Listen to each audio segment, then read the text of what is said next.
स्वागत है, वंदन है आप सभी रसिक श्रोताओं का हिंदी सिनेमा के सुनहरे दौर, सुनहरे गीतों के इस प्रोग्राम में जिसका नाम है सुहाना सफर विद अनु कपूर। तो जनाब तिबला, मेहरबान, कदरदान, आगाज आज के सुहाने सफर का। सबसे पहले मैं आपको बता दूं कि आज मैं आपका दिल बहलाने के लिए कौन कौन सी कहानियां लेकर आया हूं। आज मैं आपको बताऊंगा नरगिस को ब्रेक देने वाले, मदर इंडिया जैसी यादगार फिल्म में यादगार भूमिका देने वाले महबूब खान से किस बात पर हो गया था नरगिस का झगड़ा। वो क्या कारण थे कि इस झगड़े के बाद महबूब खान ने तय कर लिया कि अब वो इंडस्ट्री को एक और नरगिस ला कर देंगे। ये नई नरगिस कौन थी, जानेंगे आज आप इस शो में। मैं सुनवाऊंगा आपको शम्मी कपूर और गीता बाली का दिलचस्प किस्सा। एक एसएमएस पढ़ूंगा जो हमारे एक श्रोता ने भेजा है, एक सवाल पूछा है। प्रश्न ये है कि भारत में बनी पहली गीत विहीन फिल्म कौन सी थी। ये पूछते हैं कि भारत में वो फिल्म कौन सी थी जिसमें कोई गाना नहीं था। मैं इनका जवाब जरूर दूंगा और बताऊंगा उस संगीतकार के बारे में जो लता मंगेशकर को चॉकलेट की रिश्वत देकर उनसे उनके पिता पंडित दीनानाथ मंगेशकर की बंदिशें सुना करते थे। ये वही संगीतकार थे जिसे जाता है श्रेय लता मंगेशकर को एक प्लेबैक सिंगर बनाने का। कौन था ये? तो दोस्तों, ऐसे ही कुछ और किस्सों के साथ सजेगी आज की महफिल, जहां इस महफिल के कदरदान होंगे आप सब भाई बहन जो बड़े चाव, बड़े रस के साथ, बड़े दिल के साथ ये प्रोग्राम सुनते हैं जिसका नाम है सुहाना सफर विद अनु कपूर, सिर्फ 92.7 बिग एफएम पर। आज के सुहाने सफर की शुरुआत में करूंगा डायरेक्टर महबूब खान और एक्ट्रेस नरगिस के एक किस्से से। नरगिस को फिल्मों में ब्रेक देने वाले महबूब खान ही थे। फिल्म तकदीर में उन्होंने ही नरगिस को ब्रेक दिया था। नरगिस को मदर इंडिया जैसी यादगार भूमिका देने वाले भी, इमेज देने वाले भी महबूब खान ही थे। नरगिस के करियर में महबूब खान का उतना ही बड़ा योगदान है जितना कि राज कपूर का। फिर ऐसा क्या हुआ कि इन्हीं महबूब खान से नरगिस की हो गई अनबन, और ये अनबन इतनी ज्यादा तलखियां ले आई कि महबूब खान ने तय कर लिया कि अब वो इंडस्ट्री में दूसरी नरगिस लाकर दिखाएंगे। ये क्या वाकया था? बात उन दिनों की है जब महबूब खान एक बड़े बजट की फिल्म और हिंदुस्तान की पहली टेक्निकलर फिल्म बना रहे थे, आन। इस फिल्म में उन्होंने दिलीप कुमार को लिया और लिया हीरोइन के लिए अपनी पसंदीदा नरगिस को। शूटिंग शुरू हुई। कुछ दिनों तक तो सब कुछ ठीक ठाक चलता रहा, मगर कुछ ही दिनों बाद नरगिस सेट पर या तो देर से आने लगी या फिर एब्सेंट होने लगी। नरगिस के देर से आने या बिल्कुल ना आने का सिलसिला कुछ दिनों तक तो चला। जब महबूब खान ने नरगिस से ऐसा करने का कारण पूछा तो नरगिस ने बताया कि वो आर.के. बैनर यानी राज कपूर की फिल्म भी कर रही हैं, जिसकी शूटिंग के चलते अक्सर वो लेट हो जाती हैं या कभी कभी आ ही नहीं पाती। नरगिस की बात सुनकर महबूब खान को थोड़ा बुरा लगा, और बुरा लगना वाजिब भी था। नरगिस को इंडस्ट्री में लाने वाले वही थे, और जाहिर है कि वो चाहते थे कि नरगिस पहले उनकी फिल्म को प्रेफरेंस दें, बाद में राज कपूर को। मगर नरगिस की आर.के. बैनर और राज कपूर में खास दिलचस्पी थी, इसलिए वो महबूब खान की फिल्म आन से ज्यादा राज कपूर की फिल्म आवारा में काम करना जरूरी समझती थी। इधर महबूब खान की फिल्म आन की शूटिंग में नरगिस की वजह से अननेसेसरी डिले हो रहा था। मामला जब ज्यादा ही गड़बड़ हो गया तो महबूब खान ने एक दिन नरगिस से कहा कि बस अब पानी सर से गुजर चुका है, अब मैं बर्दाश्त नहीं कर सकता। अब नरगिस को किसी एक को चुनना पड़ेगा। कोई एक फिल्म छोड़नी पड़ेगी, या तो मेरी फिल्म या राज कपूर की फिल्म। कहीं deep down there Mehboob Khan के मन में ये बात थी कि नरगिस, उनका लिहाज रखते हुए कि ये वो महबूब खान ही थे जिन्होंने नरगिस को ब्रेक दिया था, राज कपूर की फिल्म छोड़ देंगी। मगर जनाब हुआ इसका उल्टा। नरगिस ने बिना किसी हिचकिचाहट के महबूब खान की फिल्म को ही छोड़ दिया। ये धक्का, ये आघात महबूब खान के लिए नाकाबिले बर्दाश्त था। उन्हें ये बात इतनी चुभ गई, दिल में इतनी खलिश आ गई कि महबूब खान ने ये फैसला कर लिया कि अब वो एक नई लड़की को ढूंढेंगे और फिल्म इंडस्ट्री को एक नई नरगिस देंगे। और उनकी ये नई नरगिस थी बॉम्बे की रहने वाली एक ज्यू लड़की फरहत एज़िकल, जिसे हम सब नादिरा के नाम से जानते हैं। नादिरा को महबूब ने आन फिल्म में साइन किया और फिल्म की सफलता के साथ ही सबको लगने लगा कि नरगिस को टक्कर देने कोई आ गया है। महबूब खान ने इस तरह से एक और सशक्त अभिनेत्री नादिरा को फिल्म इंडस्ट्री में स्थापित कर दिया। दोस्तों, अब सुनाता हूं शम्मी कपूर और गीता बाली की एक बड़ी दिलचस्प बात। शम्मी कपूर ने जब गीता बाली से शादी की थी तब गीता एक बहुत ही सफल अदाकारा हुआ करती थी, बहुत बड़ी स्टार थी। शम्मी कपूर उधर अपना मुकाम बनाने के लिए जी तोड़ मेहनत कर रहे थे, कोशिश कर रहे थे। शादी के बाद अपने प्यार की खातिर गीता बाली ने फिल्मों से नाता तोड़ लिया था। सारा समय शम्मी की देखरेख में और घर गृहस्थी संभालने में ही लगा रहता।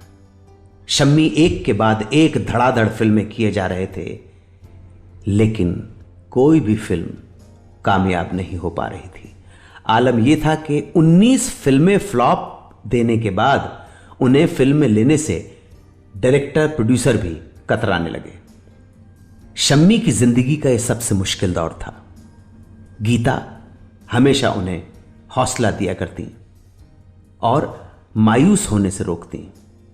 आखिरकार पत्नी की दुआएं रंग लाईं और किस्मत ने शम्मी की झोली में एक फिल्म डाल दी जिसका नाम था तुम सा नहीं देखा। हॉलीवुड एक्टर जेम्स डीन से इंस्पायर होकर शम्मी ने अपने आप को उसी रंग में ढाल लिया। अंदाज बदला, फिल्म में अपने किरदार पर खूब मेहनत की। फिल्म पूरी हुई। फिल्म का प्रीमियर दिल्ली में रखा गया। पूरी कास्ट बाय ट्रेन दिल्ली के लिए रवाना होने वाली थी। शम्मी ने गीता बाली से भी साथ चलने को कहा, लेकिन गीता बाली ने साफ इनकार कर दिया। अचानक ऐसे तेवर देख शम्मी काफी मायूस हुए। मनाने की कोशिश की बीवी को, लेकिन मानी नहीं। जैसे तैसे दिल को संभाले शम्मी ट्रेन में बैठे। ट्रेन चल पड़ी। भारी मन से बैठे थे। उस वक्त ना तो किसी से कुछ बोले, ना ही अपने कंपार्टमेंट से बाहर निकले। कुछ ही घंटों में जब बड़ौदा स्टेशन आया तो फिल्म के डायरेक्टर नासिर हुसैन एक बुर्के वाली खातून को साथ लेकर शम्मी के कंपार्टमेंट में पहुंचे। नासिर साहब बोले, भाई शम्मी, ये मोहतरमा तुमसे शादी करना चाहती हैं। मैंने बहुत मना किया लेकिन मानती ही नहीं। कहती हैं एक बार मिलवा तो दो। शम्मी ने उस औरत को देखा जो बुर्के में थी और बोले, देखिए मैडम, मैं शादीशुदा हूं। आप तो अभी जवान लगती हैं। आप इस तरह की शादी के चक्कर में मत फंसिएगा, बहुत पछताएंगे। अब बोलने की बारी उस लेडी की थी। वो बोली, अजी पछता तो मैं भी रही हूं जो मुझे ऐसा शौहर मिला जो मुझे छोड़कर दिल्ली भाग गया। शम्मी ने पूछा चौंक कर, आप भी शादीशुदा हैं? अब उस मोहतरमा ने अपना बुर्का उठाया तो शम्मी कपूर को सामने गीता बाली का मुस्कुराता चेहरा नजर आया। गीता बाली बोली, जी हां मियां, हम भी शादीशुदा हैं। गीता को देखकर शम्मी के चेहरे पर खोई मुस्कान लौट आई। यह था शम्मी के लिए गीता की तरफ से एक प्यार भरा सरप्राइज। जिंदगी में ऐसे पल बड़े कीमती पल होते हैं। ऊपर वाला सभी को ऐसे पल बख्शे। इसी उम्मीद के साथ सुनते हैं शम्मी की फिल्म तुम सा नहीं देखा का एक सुंदर गीत। हमारे एक श्रोता ने यह प्रश्न पूछा है कि भारत में बनी पहली गीत विहीन फिल्म कौन सी थी, यानी कि वो कौन सी फिल्म थी जिसमें कोई गाना नहीं था। आप जानते हैं कि गीत, नगमे हमेशा से हमारी फिल्म्स के इंटेग्रल पॉइंट रहे हैं। फिल्म की कहानी कैसी भी हो, जरूरत हो या ना हो, लेकिन फिल्म में गाने रख दिए जाते हैं। कई डायरेक्टर प्रोड्यूसर्स तो कहानी से ज्यादा फिल्म के म्यूजिक और सॉन्ग्स पर मेहनत करते हैं। ऐसे माहौल में बिना गाने की फिल्म की कल्पना थोड़ी मुश्किल लगती है।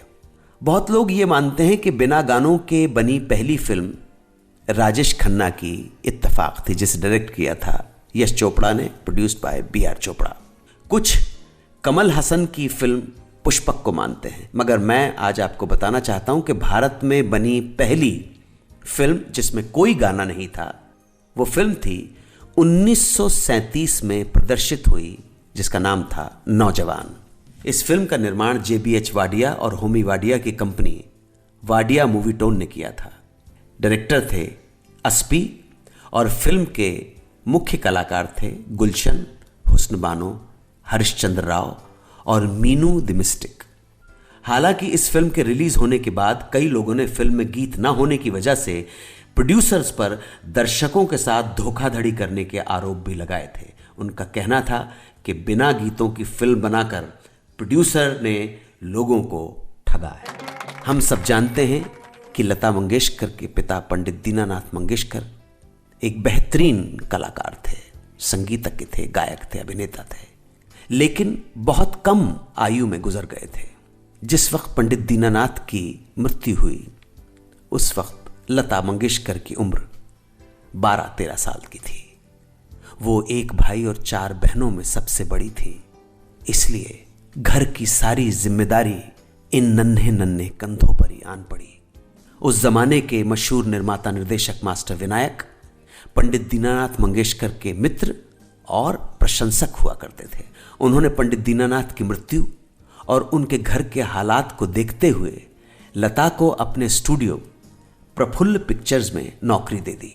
ये वो दौर था जब सभी संगीतकार स्वर्गीय पंडित दीनानाथ मंगेशकर का नाम बहुत इज्जत और आदर से लिया करते थे।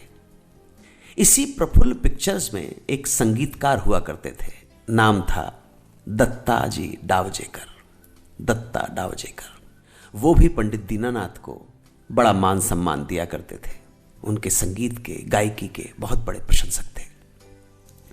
जब दत्ता डावजेकर को पता चला कि लता स्वर्गीय दीनानाथ की बेटी है, तो उनके मन में लता के प्रति विशेष स्नेह पैदा हो गया। पंडित दीनानाथ मंगेशकर की अनसुनी बंदिशों को लेकर उस दौर के तमाम संगीतकारों के मन में बेहद उत्सुकता रहा करती थी।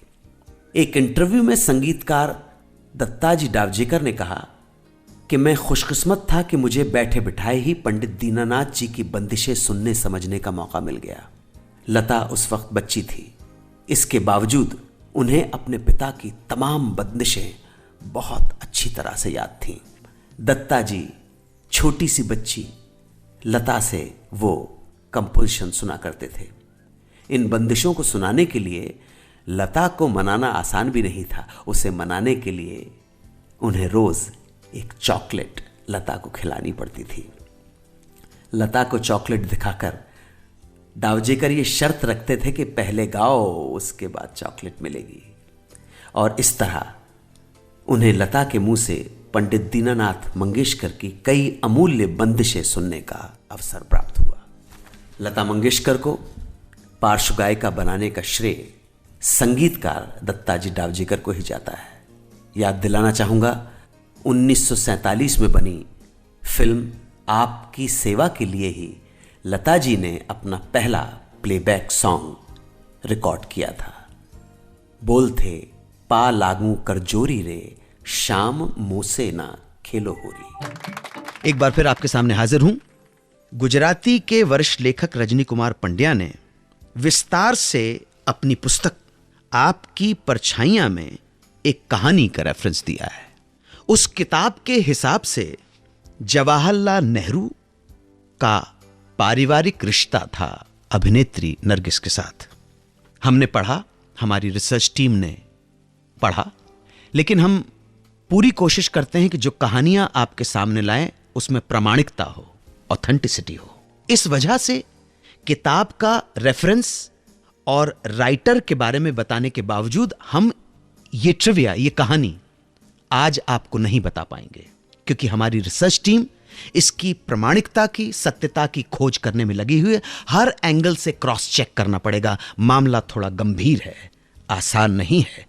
मैं अपने सभी श्रोताओं से ये विनती करता हूं कि अगर उनके पास कोई रेफरेंस हो, कोई जानकारी हो, तो वो हमें फौरन SMS करें। हमारा नंबर है 55454। उस पे लिखिए big, then space Suhana Safar, and then link भेजिए, कोई ट्रिविया भेज दीजिए आप, ताकि हर तरफ से सत्य और प्रामाणिकता की जांच करने के बाद ही यह कंट्रोवर्शियल चीज आपके सामने लाई जा सके। छोटी बात नहीं है। किसी के ऊपर भी के बारे में बात करने से पहले 10 बार सोचना पड़ता है। हम किसी को हर्ट नहीं करना चाहते हैं। हम तो चाहते हैं कि आपके सामने जो बात है और जो सत्य है वो आपके सामने पहुंचे। और साथ साथ आप अपना रिस्पॉन्स दीजिए कि आप हमारे श्रोता, आदरणीय श्रोता, ये जानना चाहते हैं कि नहीं जानना चाहते हैं।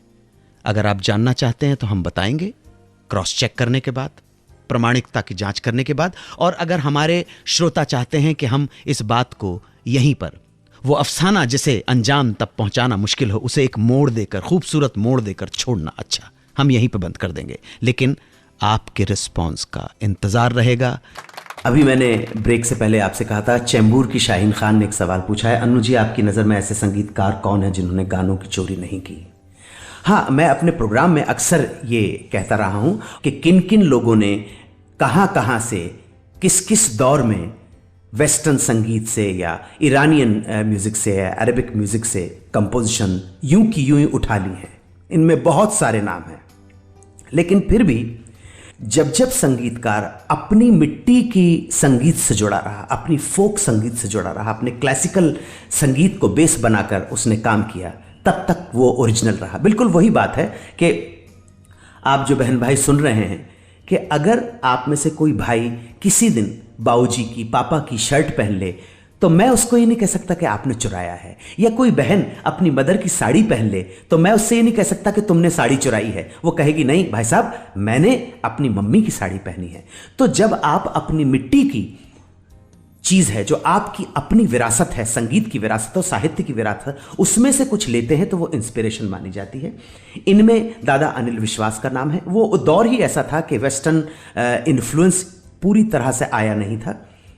उसके बाद खेमचंद प्रकाश का नाम है। ये वो लोग थे जो अपनी तरह का म्यूजिक बनाते थे। अभी पाश्चात्य पूरा रंग उनके ऊपर नहीं आया था। लेकिन एक नाम जो सामने आता है, नौशाद साहब। नौशाद साहब का जो संगीत था, ज़्यादातर केस में जनरली स्पीकिंग उनको इंस्पिरेशन मिलती थी अपने लोक संगीत से या क्लासिकल भारतीय शास्त्रीय रागों को बेस बनाकर उन्होंने फिल्मी धुनें बनाई हैं। उसके बाद मदन जी का नाम आता है। मदन मोहन ने भी बाहर से बहुत कम लिया है, नेग्लिजिबल है जो लिया। जयदेव जी ने बहुत कम लिया है। ये कुछ ऐसे नाम हैं, बहुत ज़्यादा बाहर से इन्फ्लुएंस नहीं हुए।